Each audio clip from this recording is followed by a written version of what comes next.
when we were using the registerFactory method, we were not able to pass any parameters to the class A. In order to pass parameters to the class A, we need to use method registerFactoryParam. And this method requires us to pass two parameters, parameter A and B. So from where we are going to pass value of A and B. So here we need to pass param1 and param2. So the param1 is going to pass value to the A and the param2 is going to pass value to the B, right? If you are not going to pass the param1 or param2, it would be null by default.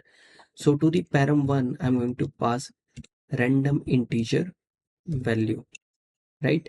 So I'm going to pass this value to the A, right? Also, I'm going to print this well, right? So now I'm getting this error. To resolve this, we need to pass A because we are creating a factory of class A, and also we are providing a value of integer. That's why I've written here int, and also I'm going to write dynamic because A or B is always dynamic, right?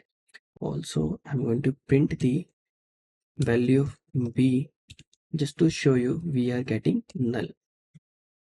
Let me open it up. As you can see, we are getting random value for A and we are getting null for B.